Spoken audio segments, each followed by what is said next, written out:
श्रीमती सुषमा स्वराज। बहुत बहुत धन्यवाद अध्यक्ष जी। मैं सबसे पहले तो आपके प्रति आभार प्रकट करती हूँ कि आपने नियमों में ढील देकर मुझे इतने गंभीर विषय पर अपनी बात कहने की अनुमति प्रदान की। अध्यक्ष जी, कोकराझार की हिंसा अभी थमी नहीं थी। कल भी घटना घटी है, 6 लोग मारे गए हैं। इसी बीच देश के अन्य भागों से पूर्वोत्तर के छात्रों पर हिंसक हमलों की और पूर्वोत्तर के लोगों के पलायन की खबरें आने लगी। आज सुबह आपने भी अखबार देखे होंगे, हर अखबार की सुर्खी यही है। बेंगलोर, पुणे, हैदराबाद और अब चेन्नई से भी 13,000 से ज़्यादा लोग घर छोड़कर भाग गए। सुर्खियां हैं कि लोगों पर हिंसक हमले हो रहे हैं। अध्यक्ष जी, हिंसा की पहली घटना 8 अगस्त को पुणे में हुई थी। हडपसर और कोंडवा के इलाके पुणे के हिंसाग्रस्त हुए थे और 2 मणिपुरी लोग उस हिंसा के शिकार हुए थे। एक मणिपुरी छात्र 18 वर्ष का 12वीं में पढ़ने वाला, जिसका नाम था प्रेमानंद खोमद्राम, उस पर हमला हुआ और एक 29 साल का इन्फोसिस का कर्मचारी खोमदई पनिमई, उस पर हमला हुआ। मात्र 3 दिन के बाद 11 अगस्त को प्रेमानंद पर फिर हमला हुआ और वो हमला इतना खतरनाक था कि उस बच्चे के सिर पर 7 टांके आए और उसका शरीर घायल हो गया।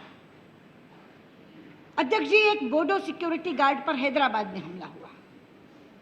हिंसक घटनाएं अगर हम गिने तो लगभग इतनी बनती हैं, लेकिन इसके बाद अफवाहों का बाजार गर्म हो गया।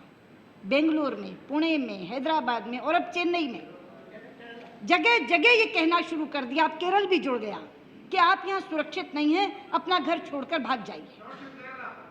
हजारों हजार लोग अपना घर छोड़कर भाग रहे हैं। लगता है सारी रेलगाड़ियों का मुंह गुवाहाटी की तरफ मुड़ गया है।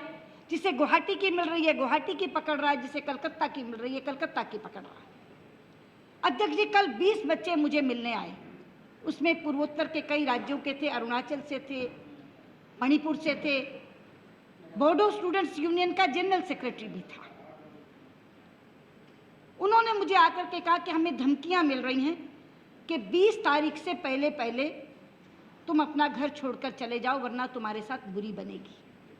मैंने उन्हें कहा कि तुम ऐसा मत करो, सरकार तुम्हारे साथ है, पुलिस तुम्हारे साथ है, हम तुम्हारे साथ हैं। तो उसमें से एक बच्चे ने कहा कि मुंबई में आपकी सरकार पुलिस की सुरक्षा नहीं कर सकी और आप हमें कहती हैं कि सरकार हमारी रक्षा करेगी।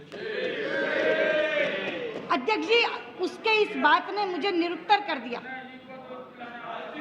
उसकी बात ने मुझे निरुत्तर कर दिया क्योंकि वो एक ऐसा तथ्य बयान कर रहा था जो सच था। लेकिन मैं आपसे कहना चाहती हूँ कि मैंने उन बच्चों को आश्वस्त करने के लिए उसी समय पुलिस कमिश्नर को फ़ोन किया और कहा कि मैं इन्हें भेज रही हूँ, तुम इन्हें संतुष्ट करके भेजो। मुझे खुशी है कि वो पुलिस कमिश्नर के बात से संतुष्ट होकर आए। लेकिन कई बार जो सुर मुझे सुनाई पड़ते हैं वो सुर बहुत चिंताजनक है। कई बार एक सुर आता है, असम समझौते पर पुनर्विचार होना चाहिए। कभी सुर आता है, बोडो ट्राइबल काउंसिल में आरक्षित सीटों में कमी कर देनी चाहिए। अध्यक्ष जी, हम समय की नज़ाकत को पहचान नहीं पा रहे हैं। मैं कहना चाहती हूं आपके माध्यम से कि पूर्वोत्तर का क्षेत्र भारत की राष्ट्रीय सुरक्षा की दृष्टि से बहुत अहम क्षेत्र है और वहां इंसर्जेंसी है। और मैं कहना चाहती हूं सरकार से कि वो इस बात को भी ना भूलें कि भूमिगत संगठनों से सरकार शांति वार्ता कर रही है।